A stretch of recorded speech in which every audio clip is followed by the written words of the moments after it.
Brother Jazer para po sa ating opening prayer. Kaya naanayaan po natin yung mga dyan sa labas. Pasok na po kayo so we can start our service. So tayo po tayong lahat mga kapatid. Let's all stand up please. And then sisimulan po natin ang ating service sa pagdating ng panalangin. Brother Jazer, please. Okay, manalangin. Nakilala namin Diyos sa lahat ng mo sa oras nito. Kaya po hindi nagpapasalamat. Marami kong muling pinupunod sa mga kaisang-bahan para magpapalagay sa inyo sa Espiritu at sa katotohanan. At pagkakaroon ko namin na patuloy na pagpalain ng bawat bahagi ko ng Espiritu sa mga ito sa vida. Naging sa paikito namin ito ng salita ay patuloy ko sa Espiritu na naging amon ko sa amin at patuloy na makatulog ko sa pagkagawa sa buhay. So, kami po Panginoon, pagyanan ko namin na wala pa, ingatay ko sila Panginoon sa pagdaan at ang rito sa mga direkto na nasa baging nakaramdaman at patuloy po sila ng pagdaan. Ay po siyang nagkasawas ito at ito pong isang kailan sa Panginoon Jesus. Let's sing page 389 mga kapatid. Umawit po tayo na may kagalahan. Amen? Page 389, bring them in. Awitin po natin lahat ng verses. Are you there? Say amen. Amen. Page 389. Umawit po tayo ng malakas. Amen? On the first verse, all together now. Art is the shepherd's voice I hear, out in the desert dark and drear, calling the sheep who've gone astray, far from the shepherd's fold away. Bring them in, bring them in, bring them in from the fields of sin. Bring them in, bring them in, bring the wandering ones to Jesus. Who'll go and help this shepherd kind, help him the wandering ones to find. Who'll bring the lost ones to the fold, where they'll be sheltered from the cold. Bring them in, bring them in, bring them in from the fields of sin. Bring them in, bring them in, bring the wandering ones to Jesus. Out in the desert, hear their cry, out on the mountains, wild and high. Hark is the Master speaks to thee. Go find my sheep wherever they be. Bring them in, bring them in, bring them in from the fields of sin.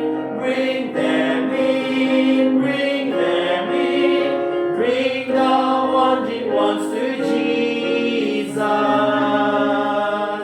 You may be seated mga kapatid. Kantayin naman po natin yung next page, page 390. Have I done my best for Jesus? Page 390. Mga kapatid, have I done my best for Jesus? On the first verse, all together now. I wonder, have I done my best for Jesus, who died upon the cruel tree, to think of his great sacrifice at Calvary. I know my Lord expects the best from me. How many are the lost that I have lifted?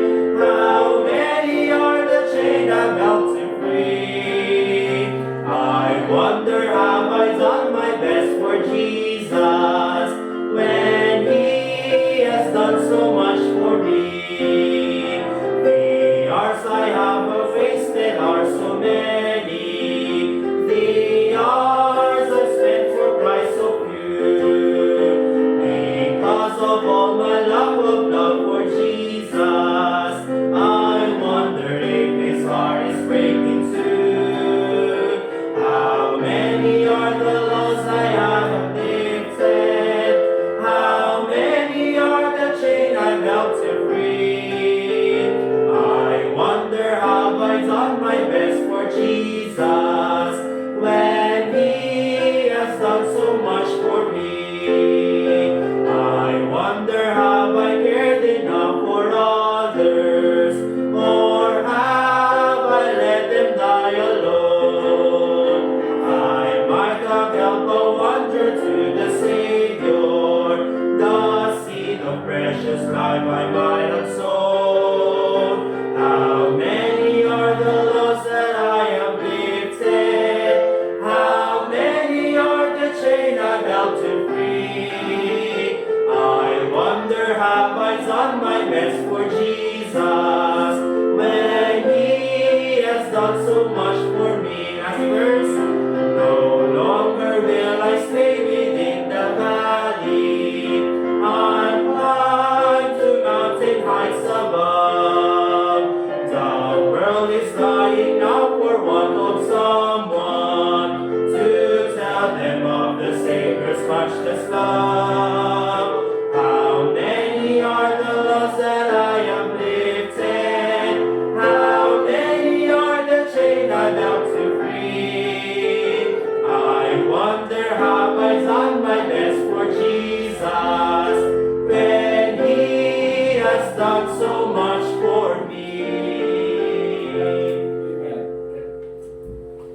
Amen. Good sing mga kapatid. Napakaganda ng kanta. But also, let's go ahead and proceed doon sa ating mga announcements ngayong umagang ito.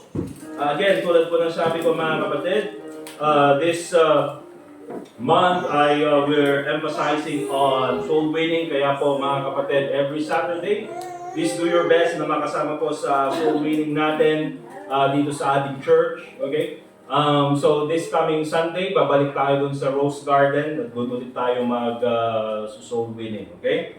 So every Sunday po, 9:30 a.m., kita-kita po tayo doon sa Rose Garden.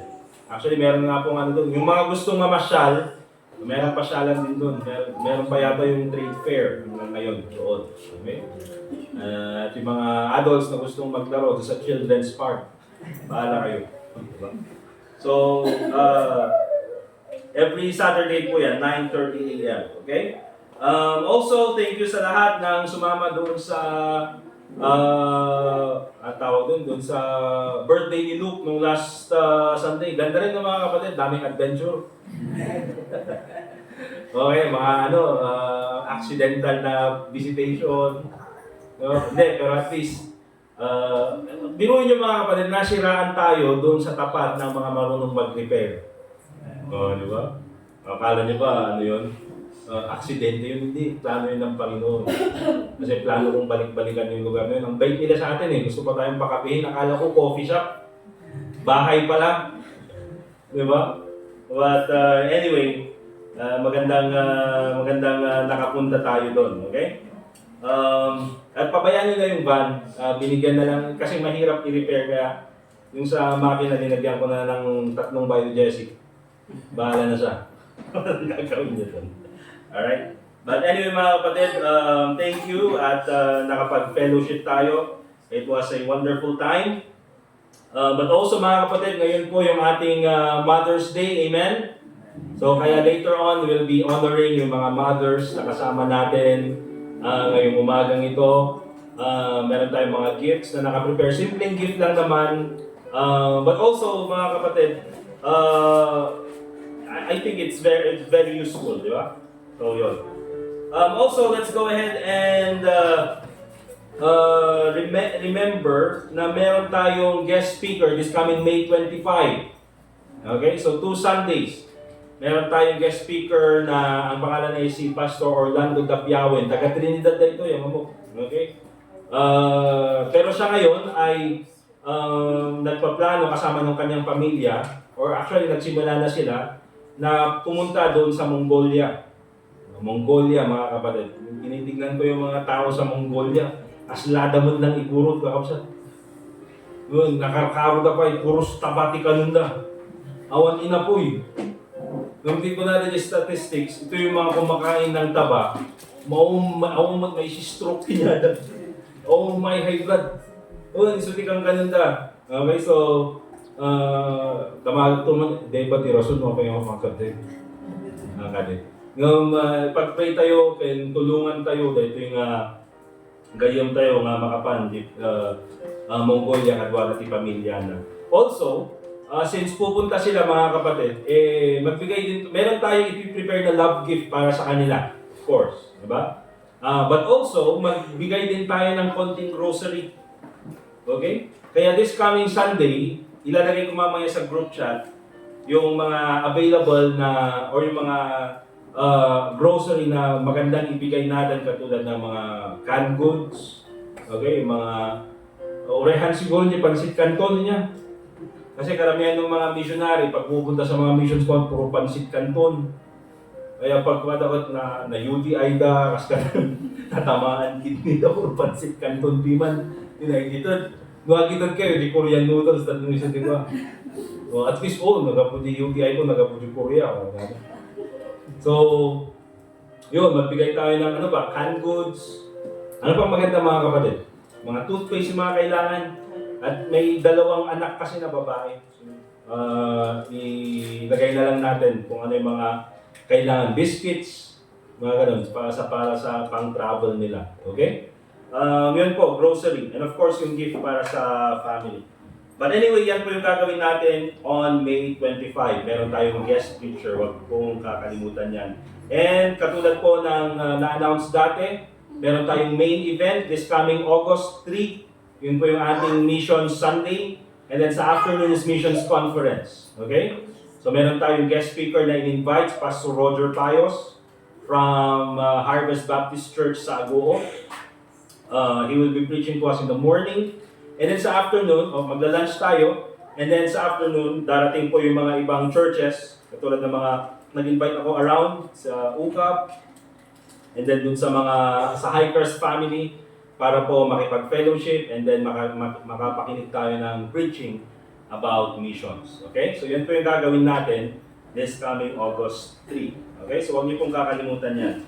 Alright, birthday celebrants. Of course, ngayong umaga na ito mga kapatid, we celebrate with our birthday celebrants. Unang-una dyan si Ma'am Elsa.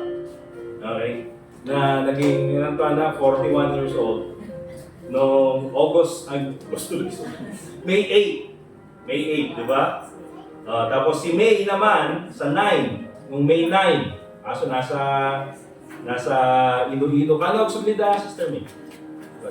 Tuesday. Next Tuesday. Ay, tataka Wednesday. Kahit no next pa yan. Wait tayo, next pa yan. Alright, and then, si Roxanne. Hindi taga dito yun. Sa May 14, ni Sister Mary Ann. Ano kayang may handa nito? Dede, baka juga, kansawan to yung baboy. Tapos si Sister Jen, next Sunday. Next Sunday na naman, baka punta na naman tayo sa bahay nila. Maganda naman doon, di ba? Maganda yung pinuntahan natin, di lang dalan nga mapan. One way. Tapos pagka nagka-bull yung traffic, ayun ako. Also, si Angeline, wala si Angeline sa May 19. And then si Warren, May 30. Alright, yung mga nandito po ngayong umagang ito, please stand up. At kakantahan namin kayo ng happy birthday. Happy birthday to you. Happy birthday to you. Happy birthday, happy birthday. Happy birthday to you. Happy birthday, Sister Mary Ann. Happy birthday, Ma'am Elsa. Uy, baka dapay ba? Happy birthday? Wala na. Okay. So, yun po yung mga... Alright, so yun po yung mga celebrants natin ngayong month of May. Yung token pala, next week kasi nandun pa sa Shenzhen, China. Hintayin nyo na lang. Alam nyo na, mahirap yung mga tariffs ngayon. Yung mga tariffs, kaya kahit yung mga alam nyo yung mga illegal naman yung nag-ano ng mga taxi dun sa Abano. Yun, 5 pesos. Ngayon, 10 pesos na. Bakit? Tariffs daw. Tariffs si Trump. Alright, let's all stand up please. We'll have one more song bago po yung ating preaching.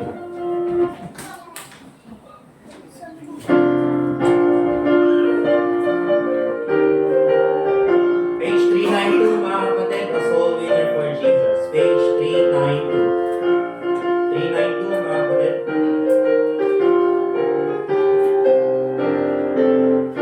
On the first verse, all together now.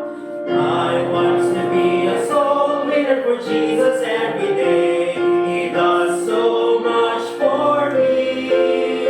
I want to wake the lost sinner to leave his hearing gate and be from bondage free. A soul winner for Jesus, a soul winner for Jesus. Oh,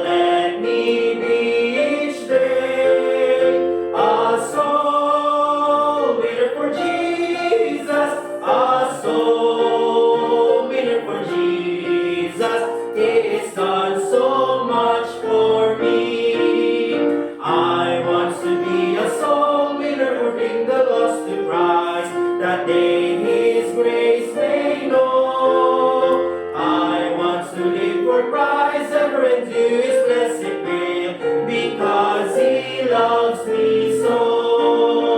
A soul winner for Jesus, a soul winner for Jesus. Oh, let me be each day a soul winner for Jesus, a soul winner for Jesus. He's done so much for me. I want to be a soul winner till Jesus calls for me to lay my burdens down. I want to hear Him say, servant, you've gathered many sheep, receive a starry crown. A soul winner for Jesus, a soul winner for Jesus. Oh, let me be each day a soul winner for Jesus, a soul winner for Jesus. He's done so much for me. Amen. Remain standing, please. Romans chapter 16. Romans chapter 16. At yung song leader natin, mga kapatid, nagbibinata na. Ilang beses ka na-cause ngayon? Parang 3, 4 na yata. Binata na si RJ, mga kapatid. Romans chapter 16.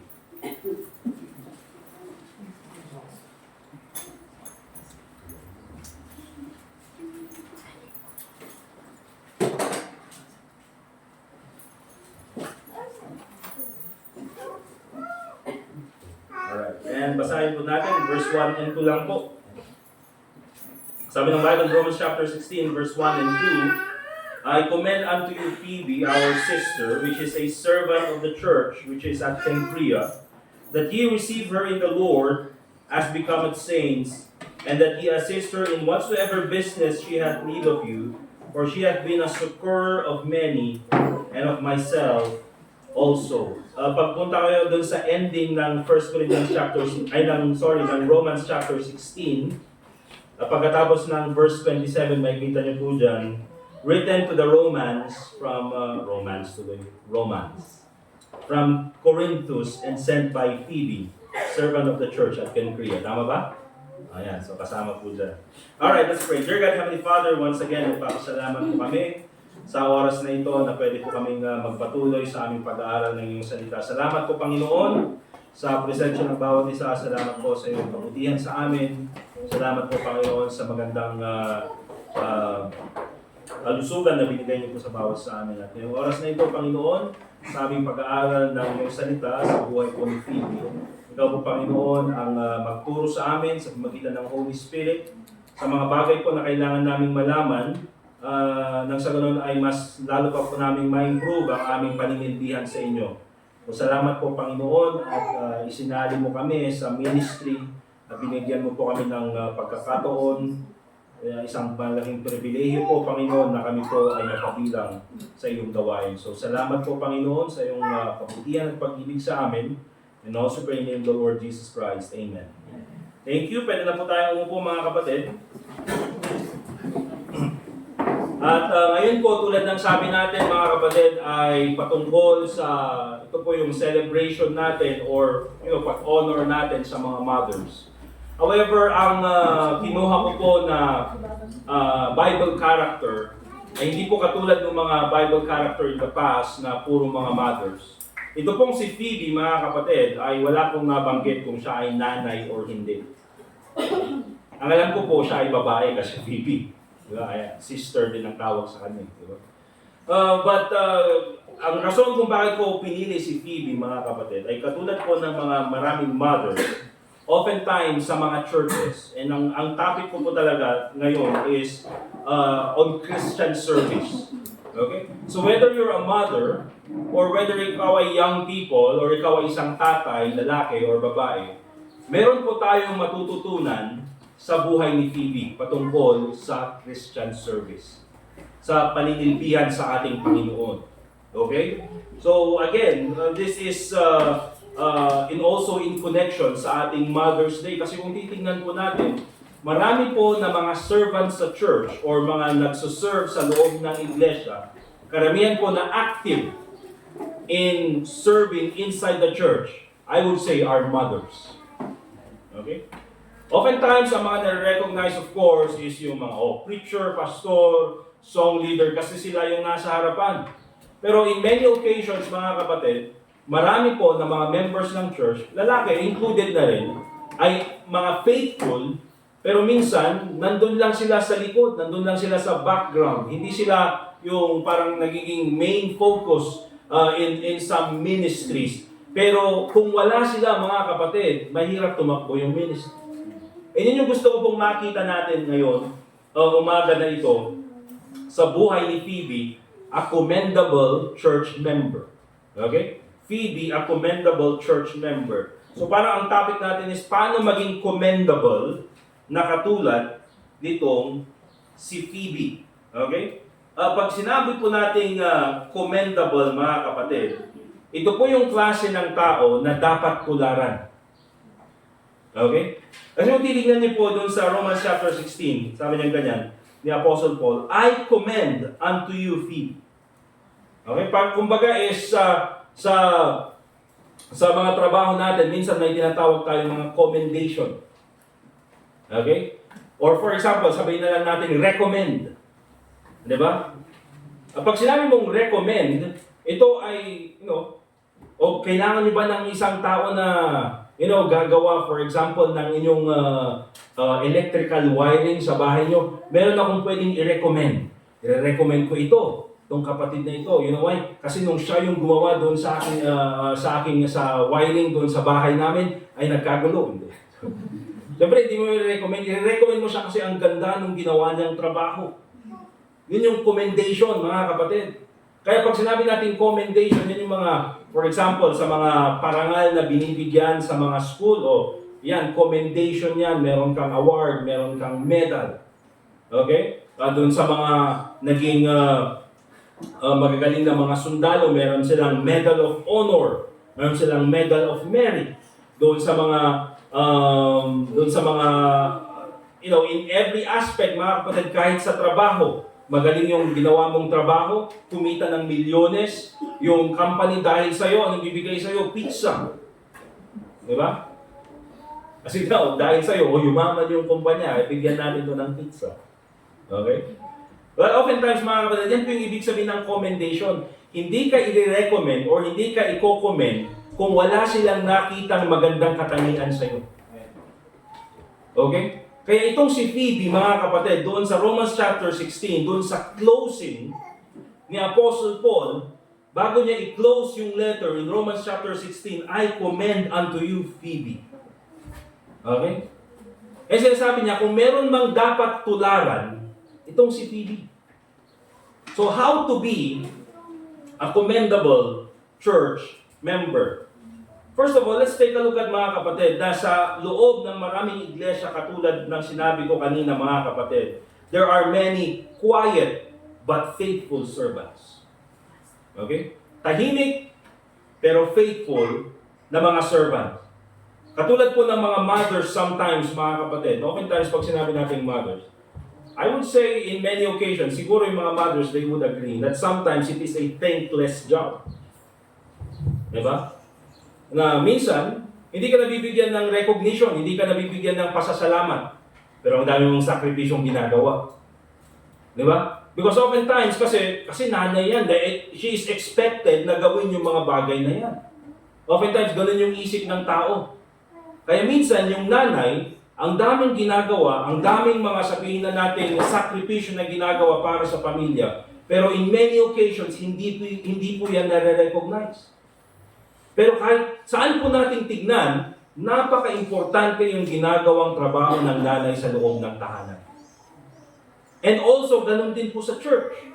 Marami pong mga members na hindi man sila song leader na katulad ni Phoebe, hindi man sila preacher na katulad ni Phoebe, hindi man sila sabihin na nating leader na katulad ni Phoebe, pero sabi ni Apostle Paul, kung meron mang dapat tularan ng member, hindi niya sinabing ito, O hindi niya sinabing itong preacher na ito, hindi ito si Phoebe.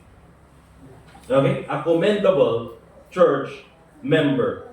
Kasi mga kapatid, there are many Bible characters na pag iniisip natin, ito yung favorite na Bible character ko kasi faithful.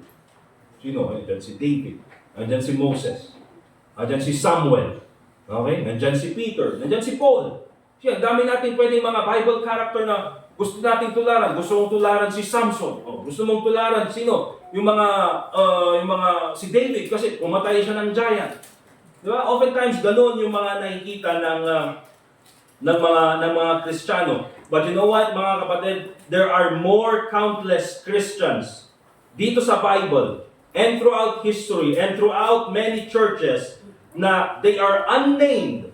Hindi naman nare-recognize, but they are faithful. Katulad ng mga Bible characters na yun. Okay? Kaya minsan mga kapatid talaga sa pagiging servant or even sa pagiging member ng church, huwag po nating tignan palagi yung recognition.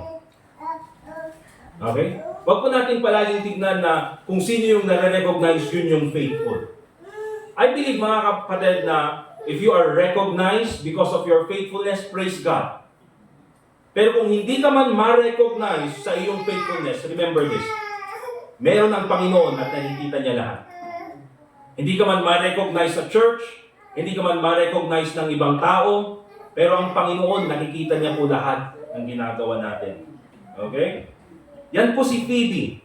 Binanggit lang ng one time dito sa Bible, dito lang sa Romans chapter 16. Pero yung kanyang example, mga kapatid, makikita natin, marami siyang pwedeng ituro sa atin para maging isang commendable na church member. Faithful, dependable, and fruitful. Kasi makikita natin dito kay Phoebe na ito, simple lang. Kumbaga ewan ko sa mga panahon ngayon, low-key. Ganun daw siya, low-key lang tayo. Mga low-key lang na mga member. Ayoko rin maging sikat na preacher. Gusto ko lang yung mga, siguro sa mga millennials tuloy, yung mga salita ngayon, sabi nila low-key. Kami noon, low profile. Low profile lang tayo, amen? Low profile lang. Okay? Remember this, mga kapatid.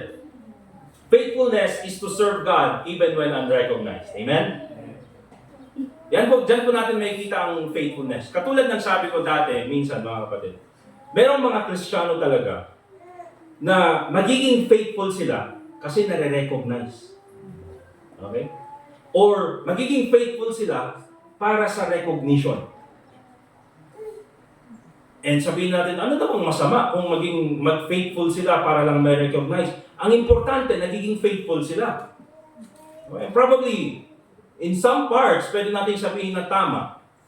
But the question is, paano kung hindi sila na-recognize? Pwede hindi na rin sila magiging faithful. And therefore, mga kapatid, it's not being faithful. Kaya faithfulness, mga kapatid, ay hindi lang sa pagiging recognized. I remember, doon pa ako sa main church, nung ako pa ay preacher doon. Meron talaga kasi kaming kasama doon, I think wala na ngayon. Pero meron kaming kasama doon na talagang pagkasama namin, na kami-kami lang, talaga 80 hanggang gano'n. Diba? Talagang pagka kami-kami lang yung nandun sa church, hindi mo siya makikitang, magwawalis, hindi mo siya makikitang magtatrabaho, hindi mo siya makikitang tutulong sa kitchen, or maglilinis ng CR, or mag-handle ng Sunday school ng mga bata, or mag-outreach sa mga bata, mag-soul winning. Awan, lukad kami. Pero pag meron si pastor, pag-iyak, so na number 1, pastor, nandiyan sa pulang. Pastor, masakit. Nandiyan sa pastor, nilinis ako natin. Lahat, ganun. Di ba? And therefore, nakita namin mga kapatid na-realize nung pastor, kaya meron yung one time na sabi ng pastor, hindi niya rin-recognize. Nagsimula doon, hindi na niya rin-recognize. At nung hindi na niya rin-recognize, nawala na rin sa church. Di ba? Because there are people talaga mga kapatid na even Christians, na ang hinahanap nila ay recognition. Remember this mga kapatid, kung ikaw, sinasabi mo you are serving God for the sake of recognition, then you are not really serving God. Alam mo kung kanino ka nagsaserve? Sa sarili mo. Kasi gusto mo yung recognition. Tayo na, nakita nyo ba mga kapatid? Ito, siya yung nag-ano dyan, ha? Siya yung gumawa nito, siya yung gumawa yan. So, recognition. Okay? So, there are many quiet but faithful servants inside the church.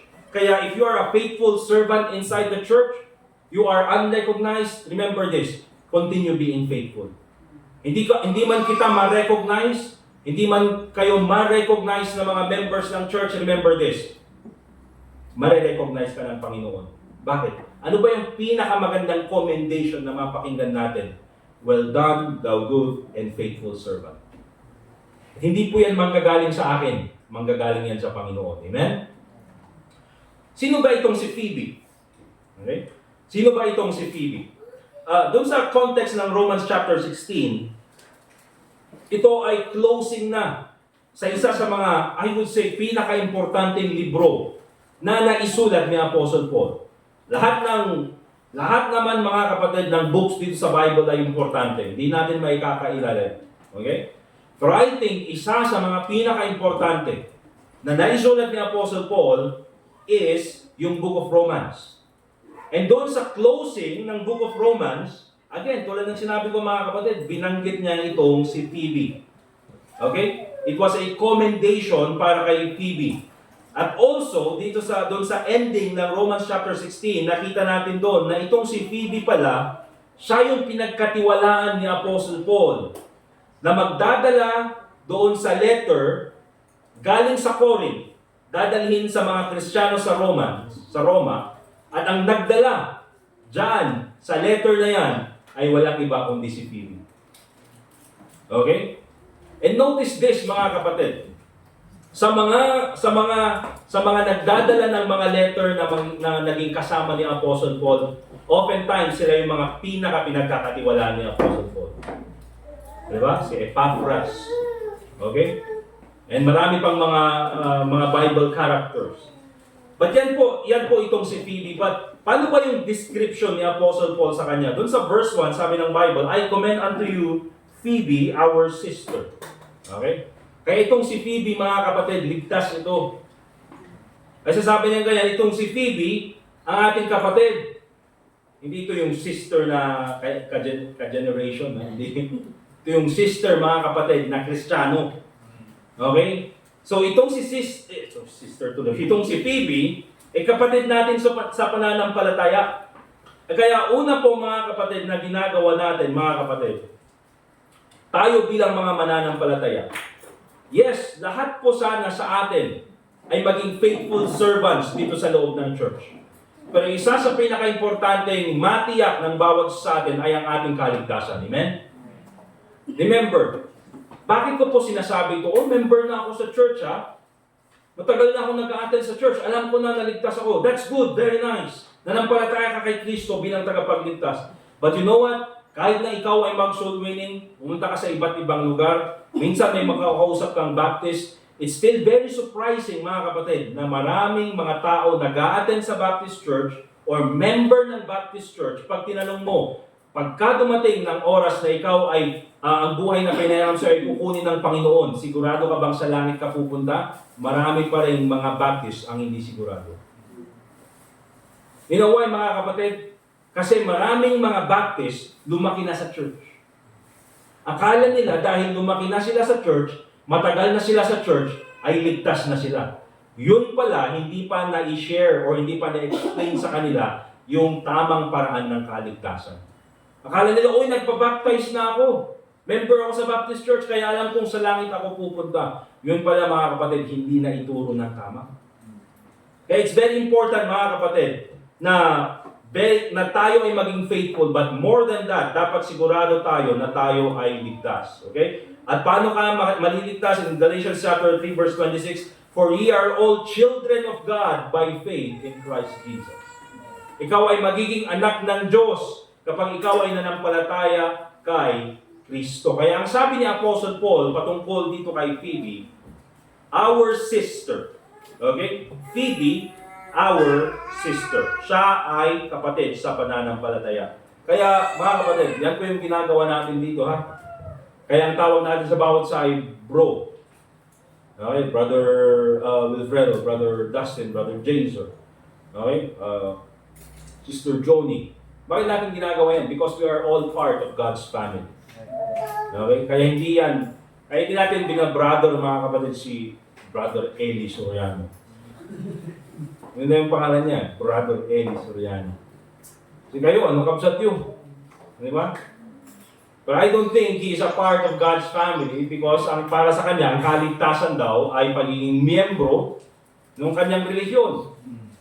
Or ganun din yung mga ibang tumatawag sa mga ang tawag doon sa mga kaanib sa kanilang mga iglesia.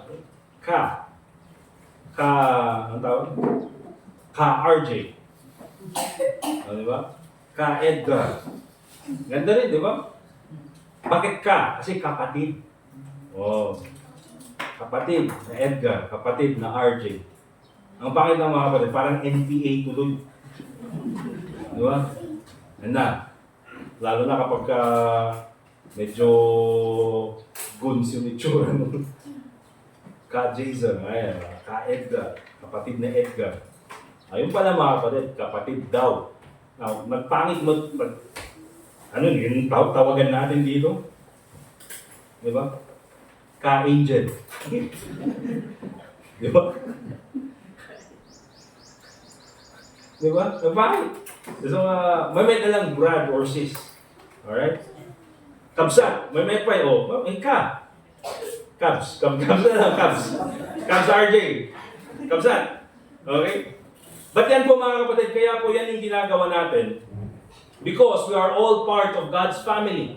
Kaya hindi po yan weird. Bakit kaya Brad? Bakit kaya sis? Okay? Minsan, yan yung ginagawa natin because we are all part of God's family. Pero hindi lang yan yung tawag kay Phoebe. She was our sister. Sabi niya ganyan. Phoebe, our sister. But also, dun sa verse 1, sabi ng Bible, I commend unto you Phoebe, our sister. Anong sabi? Which is a servant of the church. Si Phoebe, hindi lang sister. Phoebe is also a servant. Servant of the church. Take note, mga kapatid, hindi po slave of the church. Diba? Meron naman kasi minsan, mga kapatid, na kung sino pa yung volunteer doon sa church, okay? Pag sinabi kasi natin servant, dito sa in a sense na kapag tayo ay naging servant ng church, this is sense of volunteerism. Remember this, mga kapatid. Dito po sa church, ay hindi po natin tinatakot yung mga members natin na, mag-faithful ka RJ, maging servant ka ng church. Kung hindi, mawawalan kaligtasan mo. Ganun pong ginagawa ni Kibuloy, mga kapatid. Kaya ang dami na mga members ng kanilang kulto ay kahit na ang init ng araw, kahit na napapahiya, andyan pa rin, nagbebenta ng ballpen, kung ano-anong binibenta mga kapatid. Bakit? Kasi yun yung utos ni Kibuloy. Na kung wala kang mayambag na pera, mawawala ang kaligtasan mo kasi siya nga daw ang may hawak ng kaluluwa ng bawat isang tao sa mundo eh. Okay? Kaya pag sinabi nating servanthood, mga kapatid, hindi po natin tinatakot yung mga members. We are looking for volunteerism inside the church. Ang ginagamit lang po natin, mga kapatid, ay minomotivate sa magitan ng salita ng Diyos. Sinasabi natin, Romans chapter 12, verse 1, I beseech you therefore, brethren, by the mercies of God, that ye present your bodies a living sacrifice, wholly acceptable unto God, which is your reasonable service. Na kung ikaw ay ligtas at na-realize mo yung kaligtasan na binigay sa iyo ng Panginoon, na-realize mo kung gaano naging mabuti sa iyo ang Panginoon, hindi ba tama lang na ikaw ay manilbihan sa Kanya? Diba? Yun yung sinasabi natin, kaya wala po akong sinasabi dito, si kayo faithful kayo, hindi katokda kayo ng membro, ang tuntunan, ang baabay niyo. Diba? Wala pong ganun, mga kapatid.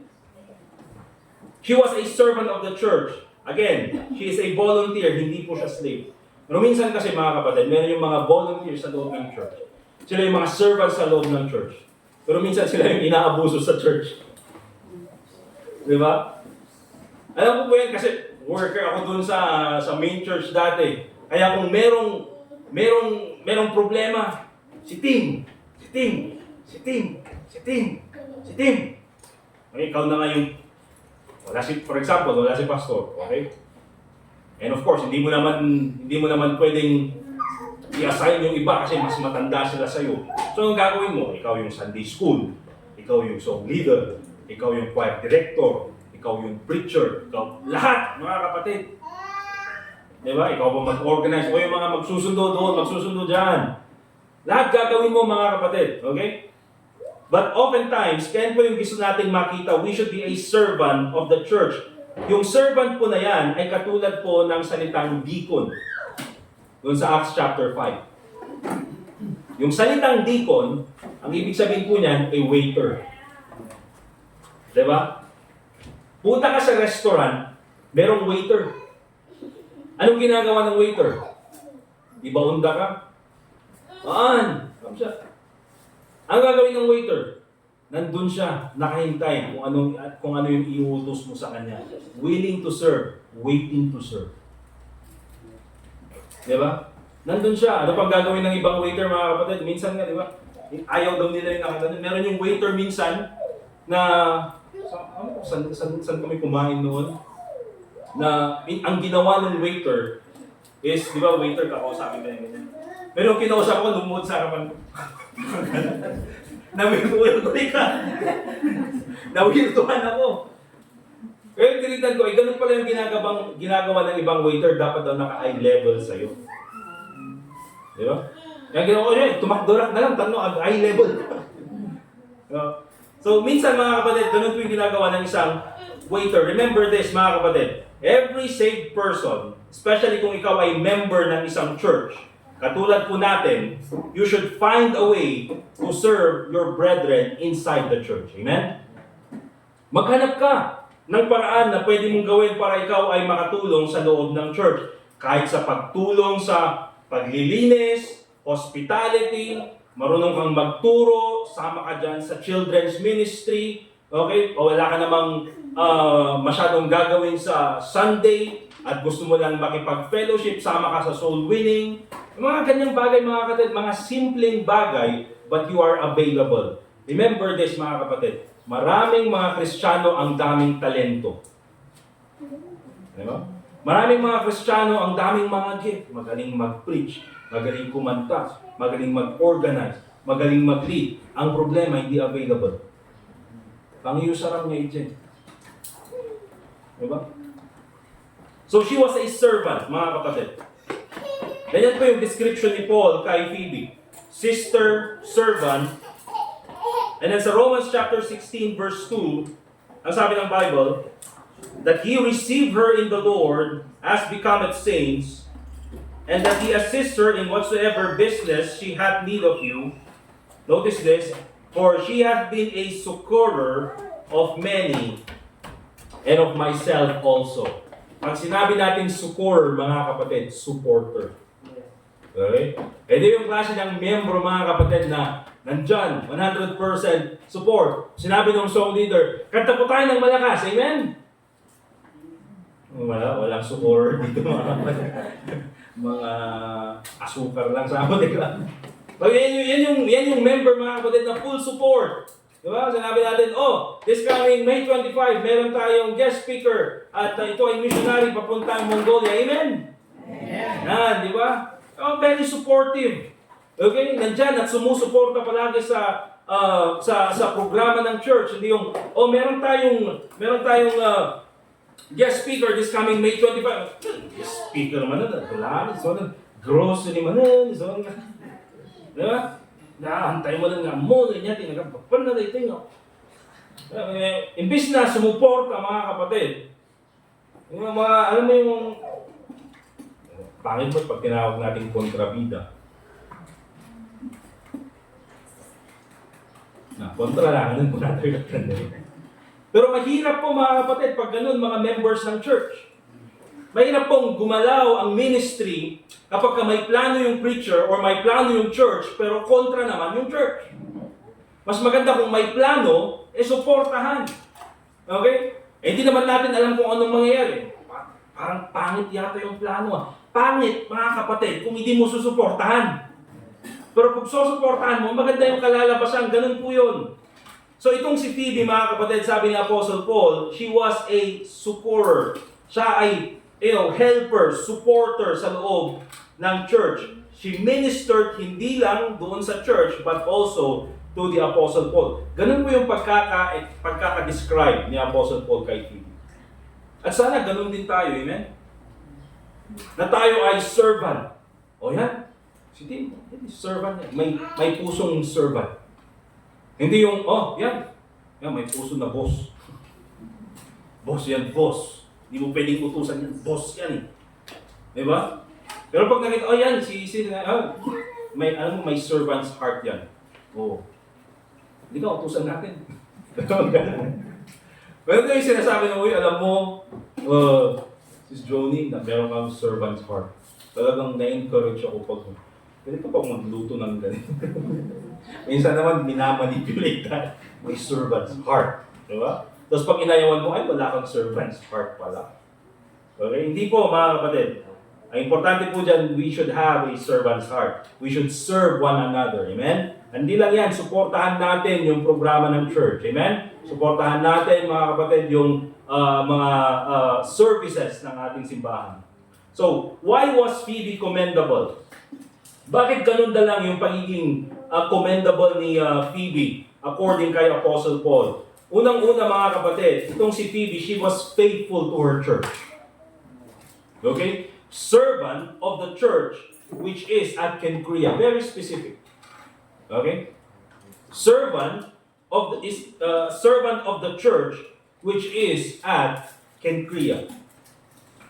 Itong si Phoebe ay servant. Pero hindi lang sa basta-bastang church. She was a servant to her own church. Ang problema, mga kapatid, maraming Kristiyano din na servant pero not for their own church. They are willing to serve others except their own church. Diba? Mas faithful sa ibang church. Ay, sabihin natin Baptist Church, and praise God kung meron tayong mga members na ganun. Pero sana naman, kung gaano kayo ka-faithful sa ibang church, ganun din kayo ka-faithful sa inyong home church. Okay? Faithful to her own church. Yan yung kanyang reputation. You see, itong si Phoebe, mga kapatid, hindi lang siya nag-a-attend sa church, siya din ay naninilbihan sa church. Naintindihan? Importante po ang attendance. Don't get me wrong. Maganda po na tayo ay nag-a-attend. Maganda po at tayo ay nandito sa loob ng church, nakikinig ng salita ng Diyos, pero mas mabuti po na tayo ay involved sa loob ng church. Okay? It's good to start with attending the church, but we should be also involved in serving the church. Kasi yan po yung reputation ni Phoebe. Okay? A commendable church member, remember this mga kapatid, ay hindi lang siya dyan at nakaupo at pinapainit yung upuan na katulad sinasabi namin kung kapag may Baptist Church noon, bench warmers. Okay? Pero ang sabi dito mga kapatid, dito kay Apostle Paul, she was involved, or kay Phoebe, she was involved in the ministry. So ask yourself the question, anong ministry kaya ako involved? Okay? Eh kung involved man ako sa ministry kung saan ako kabilang, am I doing my best? Ginagawa ko ba yung best ko? What ministry am I doing in my own church? Remember this mga kapatid, marami pong mga churches ay maganda yung takbo ng kanilang ministry because of faithful mothers. Faithful women. Kahit po tignan nyo sa statistics basically. And I think this speaks to many churches nowadays. Sino po yung karamihang involved sa ministry sa loob ng church? Oftentimes, ladies, specifically mothers. Nagtuturo sa Sunday school, sa soul winning, okay? Nagluluto, pinagsisilbihan yung mga members ng church. Mga mothers usually, mga kapatid. And oftentimes, sila yung unrecognized. Okay? And that's good. Sila yung tuturo Sunday school, naglilinis, hindi na-recognize, sila yung nagbibisita, sila yung nagpipray, but they are faithful in their own church. Ganyan po commendable itong si Phoebe. Okay, she was faithful to her own church. Hindi lang yan, she was trustworthy in her mission. ang pagkakatiwalaan, dependable. Kasi ang sabi ni Apostle Paul sa kanya, receive her in the Lord. Sabi niya sa verse 2, bakit? Kasi sa kanya ko ipinagkatiwala yung letter. You see, dyan sa letter na yan, in Romans chapter 1, napaka-importante yung binanggit ko in Romans chapter 1 about yung pagbaba ng morality ng tao. Okay? In Romans chapter 2, binanggit ko yung importance ng law. In Romans chapter 3, binanggit ko, salvation by grace through faith. You cannot be justified with the law, but only through the Lord Jesus Christ. In Romans chapter 4, pinagpatuloy ko that you cannot be saved by works. Ginamit kong example si Abraham. Romans chapter 5, justification. Romans chapter 6, so on and so forth. Hanggang Romans chapter 15. Napaka-importante lahat ng binanggit ni Apostle Paul in the book of Romans. Yung letter na yan is very important. Alam niyo kung sinong may hawak? Itong si Phoebe. Okay? Kaya sabi niya, receive her in the Lord as becometh saints. Pinagkatiwala ni Apostle Paul sa kanya yung misyon, delivering this letter that is inspired by the Holy Spirit. Alam ni Apostle Paul, mga kapatid, no, kung itong si Phoebe ang pagkakatiwalaan ko, I'm sure makakarating yung letter. She was trustworthy in her mission. Remember this, mga kapatid, kung meron man tayong ministry sa loob ng church, can the church depend on me? Can the church depend on you? Not only to do the ministry, but to improve the ministry. You see, kaya sa atin, mga kapatid, meron tayong ministry, pero oftentimes we just maintain the ministry. It's very important, mga kapatid, that we should also find a way to improve the ministry. Hindi ko alam kung paano gagawin. Hindi ko alam kung paano gagawin. Unang-una, nandyan po yung panalangin. Okay? Unang-una, pwedeng magpatulong. Pangalawa pala, unang-una, panalangin. Pangalawa, pwedeng magpatulong. Diba? Pwedeng gawan ng paraan yan, mga kapatid. Alam mo, parang BDO. Ano? Well, we find ways. Diba? Pwedeng gawin yan sa ministry. Improve your ministry. Can the church depend on you to do that? Kapag ka ikaw, pinagkatiwala sa'yo. Kasi meron yung minsan, mga kapatid, ibibigay mo yung ministry sa isang tao na ito, pero hindi ka matahimik kasi inisip mo, gagawin niya kaya, aramidin lang ata, parang malpas, sakto lang mga aramid na doon. Diba? Pero kung binigay sa atin yung ministry, make sure na gawin natin ng maayos. Amen? Make sure na gawin natin ng mabuti. Amen ba, mga kapatid? Alright? She was trustworthy in her mission. Kasi mga kapatid, maraming mga nanay sa panahon natin, God has entrusted to them a very important ministry. Okay? And what is that ministry? Raising up your children. Napaka-importanting ministry po yan.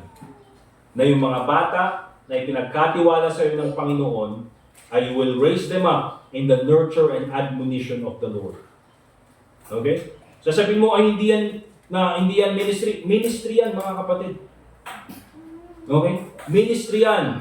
Napalakihin yung mga bata according sa salita ng Diyos. Ministry yan, mga kapatid, na kahit na mahirap dadalhin pa rin sa church para masanay na pumupunta sa church. Ministry yan. Okay? O, doon lang ako sa trabaho. Ministry din yan, mga kapatid, to represent the Lord Jesus Christ in your company, sa iyong trabaho. That is also a ministry. Alright? So, binigay sa iyo yung ministry na yan. Do your best. Maraming mga mothers sa panahon natin, they were given that very important ministry.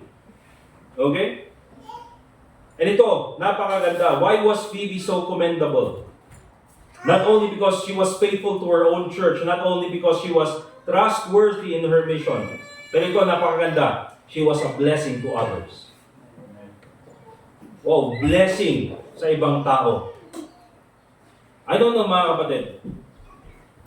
Pag nagpe-pray tayo, minsan ang palagi nating pinagpe-pray, Panginoon, i-bless niyo po ako. Panginoon, bigay niyo po ito sa akin. I-bless niyo po ako. I-bless niyo ako, please, Panginoon. Bless niyo ako. And maganda po yan, mga kapatid. Pero ilan po yung beses, or was there a time na tayo nanalangin at sinabi natin, Panginoon, gawin mo akong blessing? Apo Diyos, alam nila man nga blessing para sa bali ng tao. Or parang sinasabi lang natin na, Apo Diyos, i-bless da. Sapay kumata na itong church kita, agbaling nga blessing kanya. Sapay kumata preaching, agbaling nga blessing kanya. Naman nga ikararag mo, Apo Diyos, agbaling mo itong mga blessing ni the church. Apo Diyos, agbaling mo itong mga blessing, kadagiti kakapsat ko, kadagiti kagayom ko. Agbaling mo itong mga blessing para yung preacher. Okay? Hindi yung ako lang ang mabless, ako lang ang mabless. No, you become a blessing to others. Kaya nga po ang tawag kay Phoebe, mga kapatid, for she hath been a succorer of many, and of myself also, supporter. Kasi mga kapatid, sa loob ng church, pag nakikita mo yung mga members sa loob ng church, at sila ay supporter, mga kapatid, nakaka-encourage yan. Wow, blessing talaga. Ito yung kabsat. Kasi ganun po kayo lahat sa akin, pag nakikita ko kayo, blessing na dito. Mga supporter na dito. Diba? Dito masuksuk. But at least pag nakikita yung mga members ng church, wow, supporter. Blessing itong mga to. Meron yung mga kapatid, meron yung mga pastor, pag minsan kinakausap mo yung mga ibang pastor, ibang preacher, nagsasabi sa kanila, makita pa yung itsura na yung Sunday, patiskrol, tuk yun. Totoo yun, mga kapatid. Kung nalagay niya, tuk yun. Kung nalagay niya timbaga, padasa mo nga ramidan, sinanda yung mangyari. Di ba? Kasi meron po talaga, mga kapatid, yung mga miyembro na walang ginawa. Hindi na nga tumutulong sa church. Wala na ang ambag sa church. Pero sila pa yung kontra sa church. At tikas na yung kapsat. Awan na garot, ti naramid na nga nasaya at di unod ti simbaan. Isuda pa'y, di number 1 na kalaban di church. Hindi sila kasamahan sa ministry. Sila yung kasamaan sa ministry. Diba? At dati kakasjay, kakapsat. Buti na lang dito sa atin, mga kapatid, wala. Tayo lahat kasamaan. Diba? Lahat tayo magkakasama sa ministry. But itong si Phoebe, mga kapatid, she was a blessing to others. Ito yung klase ng member, mga kapatid, na makikita mo pa lang, oh, nandiyan na si Brad. Hindi yung, makita mo lang, dati kakasjay, kapsat. Okay? Succorer, she was a helper, protector, and a supporter. Itong si Phoebe, mga kapatid, hindi lang siya nakakatulong emotionally, but even practically. Okay? Na talagang she was there to serve. She lifted burdens inside the church. Hindi siya yung burden giver inside the church. She was the burden lifter inside the church. Okay? A commendable church member, remember this, looks out for others, becomes a blessing to others, becomes encouragement to others, and she is supportive to others, even without recognition. Amen? So yan po kung bakit ganun na lang ka-commendable itong si Phoebe. Lastly, anong titignan po natin? How can we be commendable like Phoebe? Paano tayo magiging katulad ni Phoebe? Anong gagawin natin? Unang-una, commit to your local church. Itong si Phoebe, mga kapatid, sabi ng Bible, she was a servant of the church at Cenchrea. Specific. Tayo po, mga kapatid, if we want to be commendable katulad ni Phoebe, let us commit to our local church. Commit to Highcrest Baptist Church Outreach. Hebrews chapter 10, verse 25.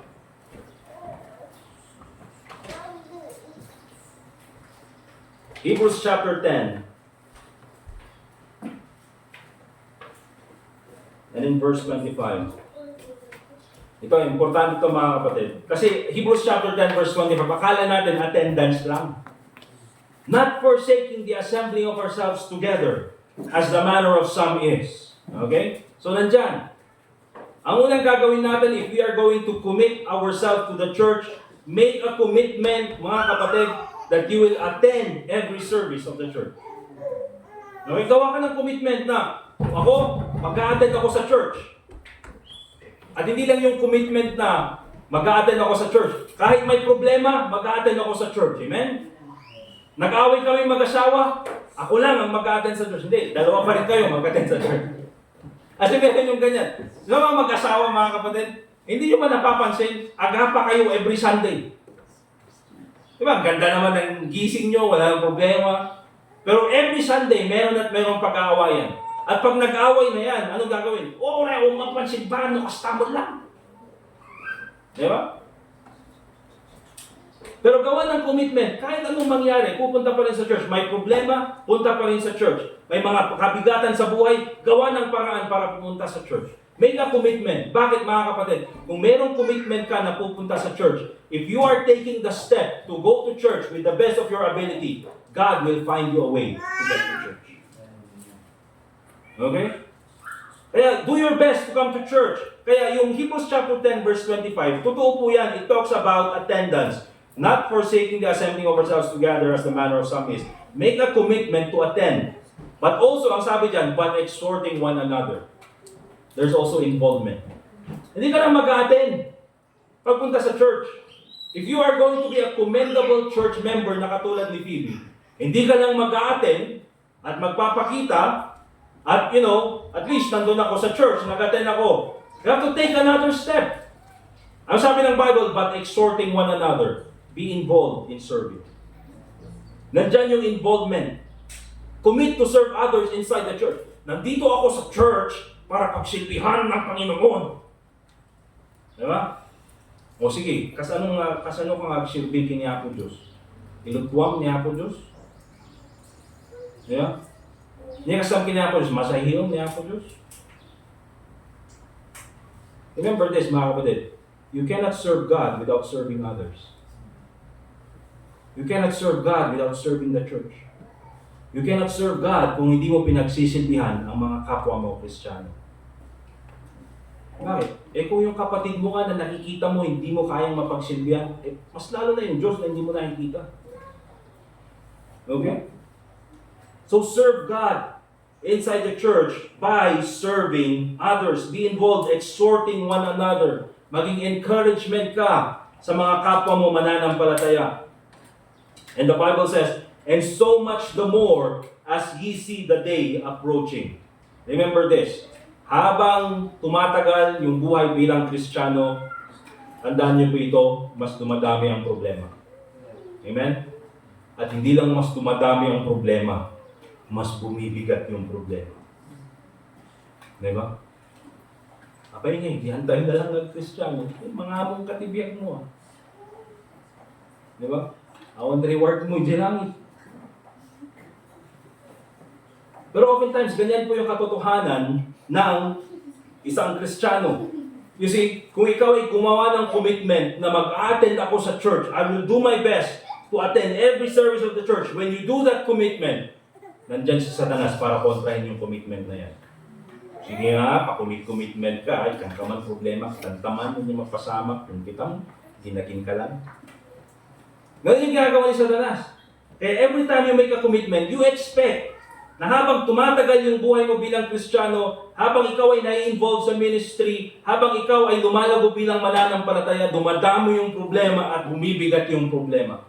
Kaya sabi ni Apostle Paul, and so much the more, mas lalo pa natin paigtingin yung attendance, yung paninilbihan as ye see the day approaching. Bakit? Habang paparating na yung oras na pagbalik ng ating Panginoon, mas nagiging masama ang buhay. Mas nagiging mabigat ang buhay. Diba? Ganyan po. That's why anong encouragement dan? Don't drift away.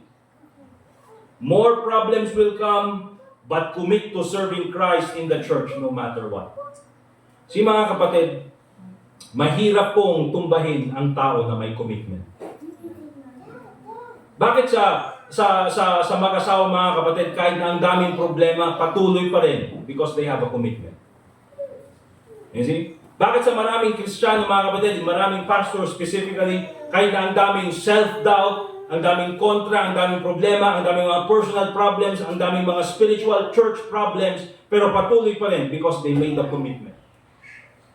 That's why, every time mga kapatid, after service, I ask, gawa kayo ng commitment. Ano man yung commitment na makita nyo doon sa preaching ng salita ng Diyos. Kung nakita mo that it's good for you to make a commitment to stay true to the church, mag-attend sa church habang kaya mo. Make that commitment. Bakit? Because if you have a commitment, mahirap kang patumbayin. Diba? Kesa yung tao na walang commitment. Kasi yung tao na walang commitment, mga kapatid, dumating yung problema, alis agad. But if you have commitment dito sa church, may commitment ka sa Panginoon, kahit na anong mangyari, magpapatuloy ka pa rin. Bakit? Mas gumawa ka ng promise eh. Hindi man natin magagawa lahat ng promise natin, but at least, pwede natin balikan yung promise na yan. You see? That's why commit to your local church. Attend the church, serve others, and no matter what, keep on keeping on. Amen? Kahit anong mangyari, patuloy. May problema, sige. Walang problema, sige pa rin. Ganyan po mga kapatid. Akala niyo ba itong si Phoebe, katulad nila Apostle Paul at katulad ng mga Bible characters ay hindi dumaan sa problema? Lahat sila may problema. Okay? Lahat may mga pinagdaraanan. And by the way mga kapatid, when it comes to problems, hindi po yan mawawala. Nalpas problema ang tataw. Nalpas problema ko. Siya, ginanaka lang di 1 week. Next week, adama nun. Okay? Ano ibig sabihin yan? Problems don't go away. You just learn to live with them. Understand that? Hindi po mawawala ang problema, pero kailangan yung matutunan na mabuhay going against problems. Amen? Also, find a place to serve. How can we be commendable like Phoebe? Or find a ministry to serve. Find a place to serve. 1 Peter chapter 4, verse 10. Tingnan niyo po. 1 Peter chapter 4 and verse 10.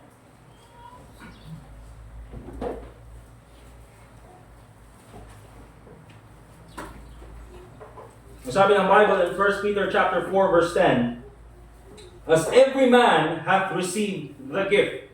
Okay? So lahat po tayo mga kapatid ay meron po tayong gift na galing sa Holy Spirit. Okay? Meron po sa atin, magaling magturo, marunong magturo, hindi man magaling pero marunong. Intindihan niyo? Ang pag-gift po kasi, magsaserve na lang ako sa church kapag magaling na ako. Awan ti lumaing dito. Lumaing ka, norugyam nga ministry. Okay? Marunong magturo, marunong mag-song lead, marunong kumanta, marunong magluto, marunong sa mga gawaing bahay. Marunong in a lot of things. You see, lahat po tayo ay binigyan ng gift ng Panginoon. Ang sabi niya, even so, minister the same one to another. Meron kang gift na binigay ng Panginoon, meron kang ability na binigay ng Panginoon, gamitin mo yung gift na yan to serve one another, to serve others, as good stewards of the manifold grace of God. Remember this, lahat po tayo, wala pong rason, ha? Saved ka, you're a member of the church, you have an ability. Amen? Huwag sabihin, wala akong ability, wala akong abilidad. Diba? Ang mga agdalos, usaram dito yung church. Ang mga agluto, usaram dito yung church. Di ba? Ang mga agmasahe, usaram dito yung church. Masaya maaming member dito eh. Di ba? Ang mga agsurot yung bing, usaram dito yung church. Ang mga agsuro, usaram dito yung church. Ang mga agkanta, imposible, Pilipino ka, mo magkanta. With joking agad, number 1 ko, yun na ito yung 57654, ano? 5 ba yan, di ba? Makiapa ka pa eh. 57654. Di ba? Among nga kanta, usaram dito yung church. Amin, nunyati adakin niya, usaram dito yung church. Use it for God. Anong ibig sabihin niyan mga kapatid? You see, maraming Kristiyano. Understand this. Yung mga gift na binigay po sa atin, ay hindi po para sa iyo.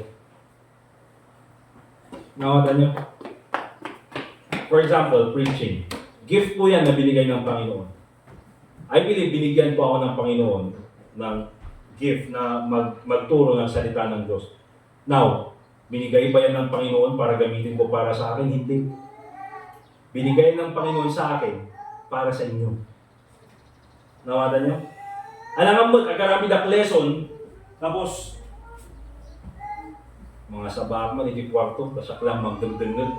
Tasak lang, di makaadal, tasak lang, diag-grow. Kakabsat, binigay yun ng Panginoon sa akin para lang sa Panginoon ay makatulong ako sa spiritual growth ng bawat isa dito. Amen? Kaya kung binigyan ka rin ng talent na magturo ng mga bata, binigay yan ng Panginoon hindi para sa iyo.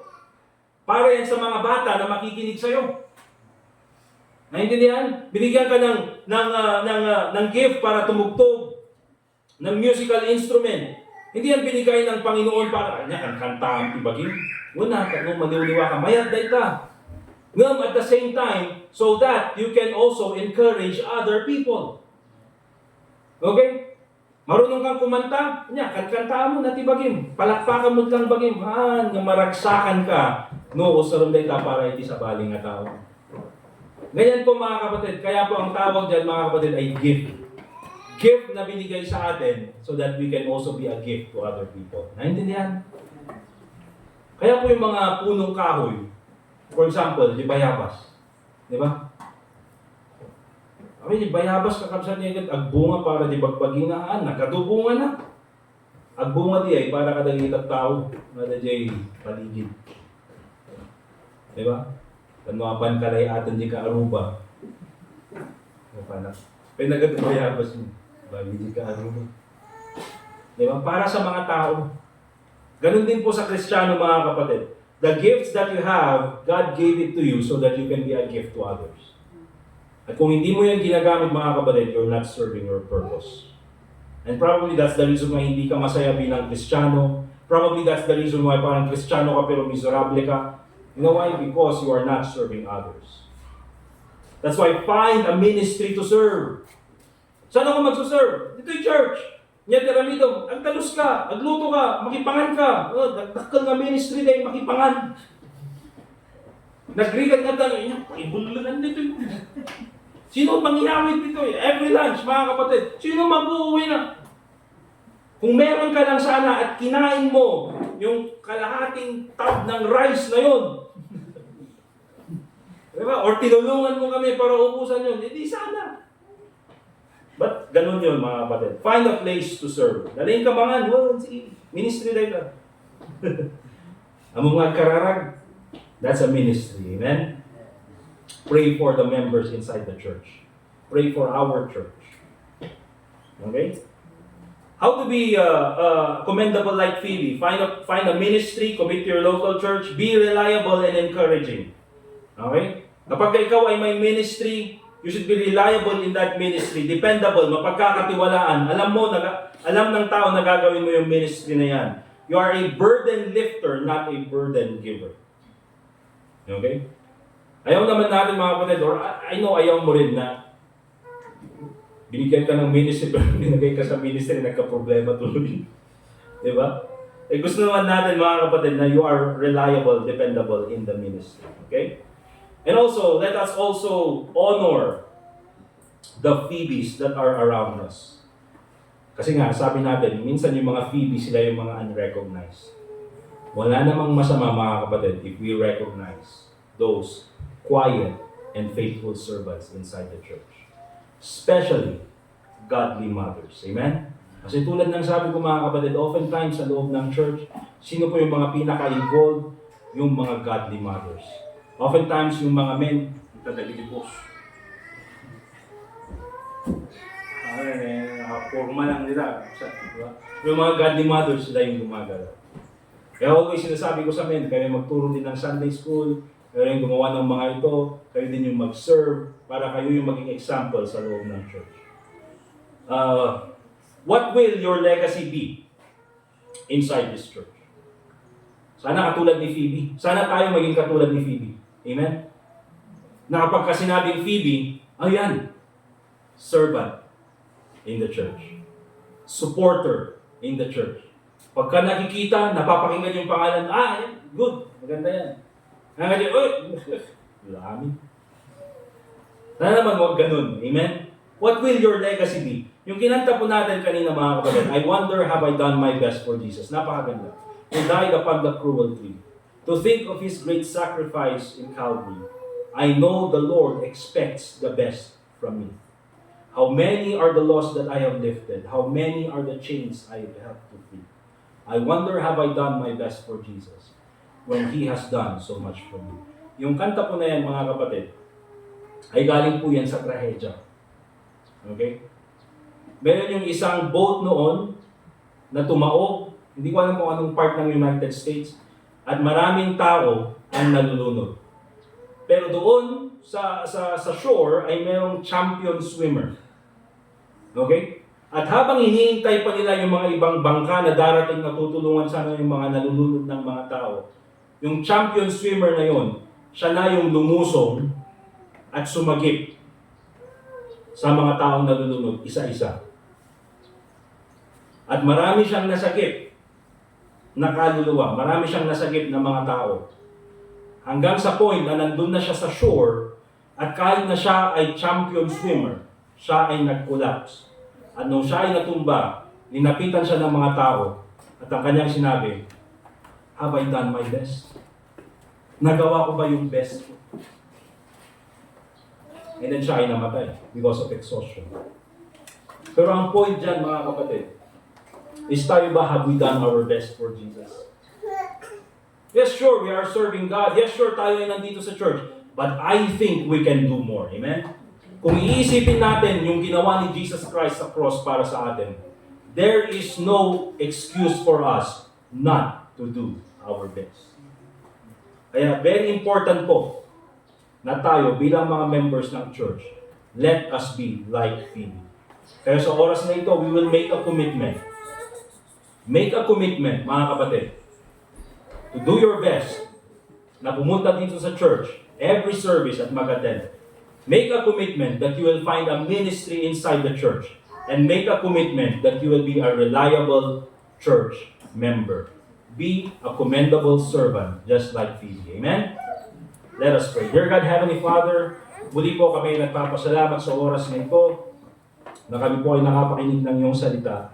Salamat po, Panginoon, sa oras na binigay niyo sa amin, na kami po ay pwede pong mag-reflect sa aming sarili at makita po namin ang aming mga pagkukulang kapag po kami ay itinapat sa iyong salita. Panginoon, hindi po namin nakilala si Phoebe, hindi po namin siya nakita, hindi po namin siya nakausap. Pero based po sa description ni Apostle Paul sa kanya, ay siya po ay isang church member na dapat namin tulungan. Panginoon, sana po ay maging katulad din po kami ni Phoebe, na kapag po kami ay napakinggan ng ibang church members, ay meron po silang desire na tularan kami. Lord, make us an encouragement to others, make us a blessing to others. Lord, help us be a good servant of the church. Help us find a ministry inside the church. Help us make the commitments that we need to do inside the church. Panginoon, tulungan mo po kami sa lahat ng aming pagkukulang at ikaw po sana ang mabigyan ng kalwalhatian sa buhay namin bilang mananampalataya. Lahat ng ito pinapadalangin namin sa pangalan ni Jesus. Let's continue to pray, mga kapatid. May I ask everyone, tulad po ng ginagawa natin, to make a commitment this morning. Ano pong commitment na yan? Pwede pong dalhin dito sa harapan. You can pray in front. At huwag po kayong mahiya and make a commitment to the Lord. Sige po, mga kapatid. I invite you to come dito sa church, dito sa harap, and pray to God and make a commitment to the Lord.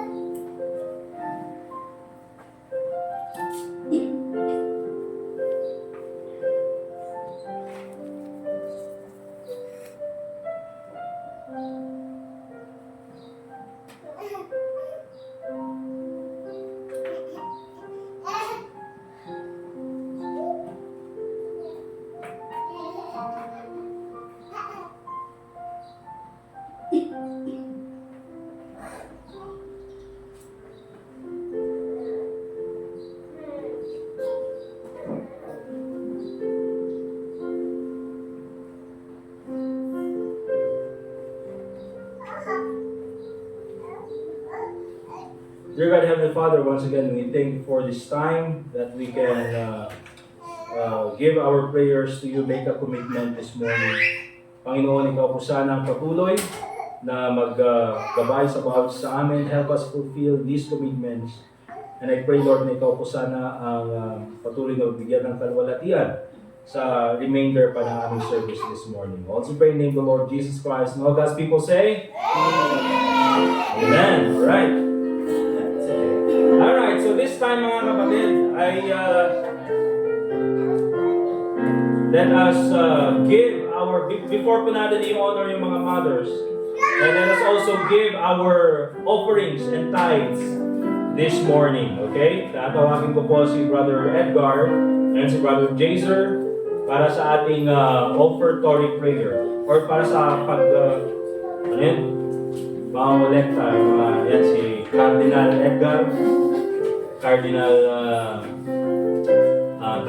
Jazer.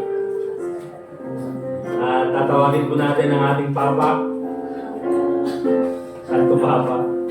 Brother Dustin, ikaw na yung offertory prayer.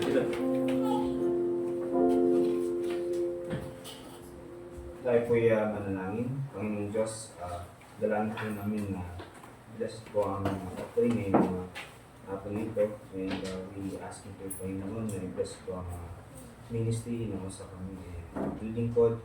And maging blessing nito nawa sa mga naglilingkod sa inyo, Panginoon. Maraming salamat po sa kakayahan na binigay niyo sa amin ito makapagbigay. At maraming salamat po sa pagpapalaman sa mga ni Jesus. Amen. Amen. Let's give our offerings now.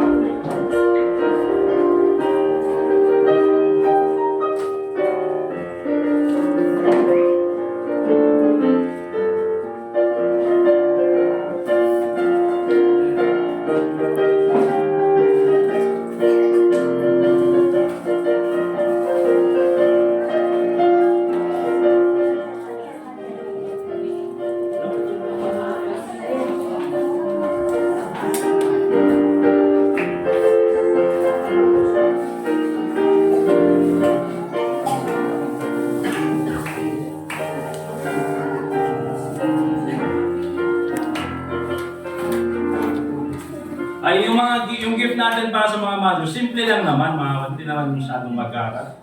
Pero ito yung yung bag na may gulong. Yan. Para paglalagyan ng baby. Yan, tapos lang. O, di ba? O, wait tita. Para hindi kayo mahirapan sa hindi kayo mahirapan sa pagbubuhat. Kung marigalan kayo, yeah, maganda yan para magamit sa pamamalengke. So, simple lang naman, but I think it's very useful, okay? Tawagin po natin yung mga mothers dito sa ating church. Please come here in front. At ito po mga kapatid ay galing po sa ating party list. Hindi, walang party list dito. Alin kayo din sa harapan mga kapatid. Mothers, please come here in front.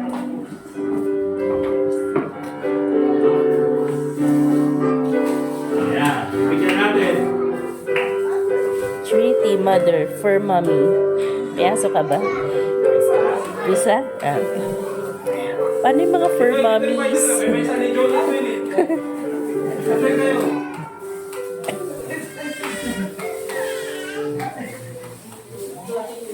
Meron pa dito. Ay, May! Ay, sige, okay lang May. Basta maka-picture si May. Dapay? Angel.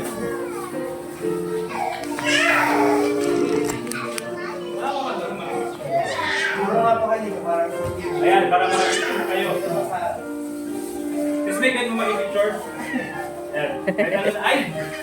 Wala. Ayan, ay, super. Ano tuloy si... Yan. Ganun tayo padayon party list na kanina. Okay, 1, 2, 3. 1, 2, 3. Okay. Okay, thank you very much. Nakulan po natin our mothers sometimes hindi na-recognize. Kaya I-encourage yung mga anak na habang meron pa kayong mga nanay ay huwag nyo lang pasalamatan, ilibre nyo rin sila. Okay?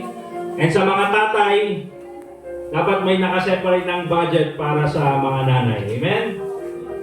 At sa Father's Day, mag-separate na rin kayo ng budget para sa inyo. Kayo rin ang mag-separate ng budget. Mga tatay pa rin, okay? But ganyan po, thank you very much to our mothers dito sa church. At hindi po kumpleto ang church kung wala po yung mga unrecognized, sometimes quiet, faithful mothers inside our church. Okay? Ay, hindi ba? Si kay kini Sister May. Sino pa yung mga mothers na wala? Si Ma'am Aida pala. Sino pa? Ma'am Els. Sino ba? Si Ma'am Lourdes. Sa ano na? Next Sunday na lang sila, Ma'am Lourdes. Ano naman si Ma'am Els, mother din niya, fur babies niya, mga fur babies. Ma'am Els, extra. Kasi ano natin yan? Yan yung Mother Mary natin. Mother Mary. Mama Mary. Okay, sino ba mga mothers na hindi nabigyan? Malagipon niyo man, pangasi baka dapat... Wala na? Okay.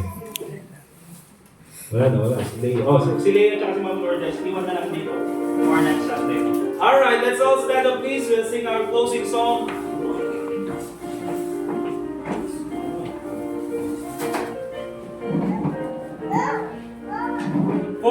The Banner of the Cross. 405, The Banner of the Cross. And then...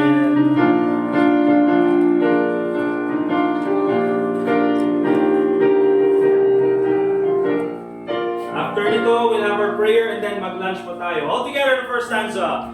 There's a royal banner, the glorious day to the soldiers of the King. As an ensign where we'll lift it up today, God's ransom once we sing. Marching on, our Christ on everything but lost, and to crown Him King we'll toil and sing. Lead the banner of the cross, though the foe may rage and gather us the blood. Let the standard be displayed, and beneath its folds as soldiers of the Lord, for the truth be not dismayed. Marching on, for Christ found everything but lost, and to crown Him King we'll toil and sing. Beneath the banner of the cross, over land and sea, wherever man may dwell, make the glorious tidings known. On the crimson banner, now the story tells, while the Lord shall claim His own. Marching on, for Christ found everything but lost, and to crown Him King we'll toil and sing. Beneath the banner of the cross. Last time all together. When the glory lost is drawing very near, it's hastening day by day. Then before our King the foe shall disappear, and the cross the world shall sway. Marching on,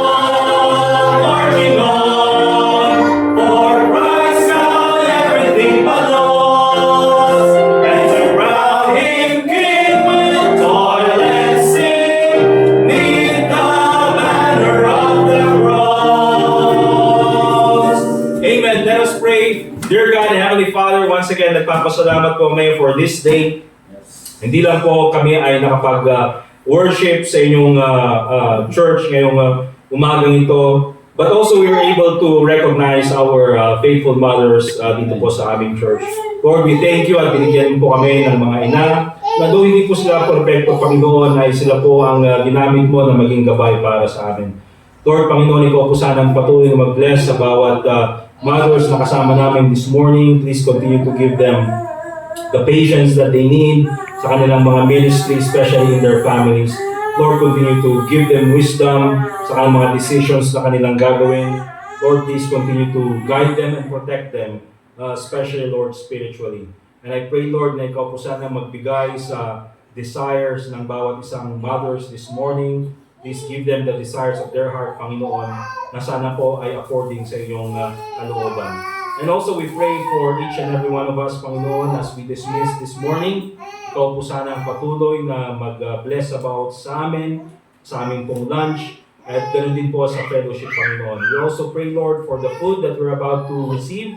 Ikaw po ang mag-sanctify sa mga pagkain nito na maging nourishment po ng bawat sa amin. Panginoon, salamat po ulit sa iyong biyaya sa amin. Salamat sa iyong pag-ibig sa amin. And also pray in the name of the Lord Jesus Christ. Amen. Thank you mga kapatid. We are dismissed. Happy Mother's Day sa mga mothers. Please greet your mothers with a happy Mother's Day. Mother's Day. Ito talaga.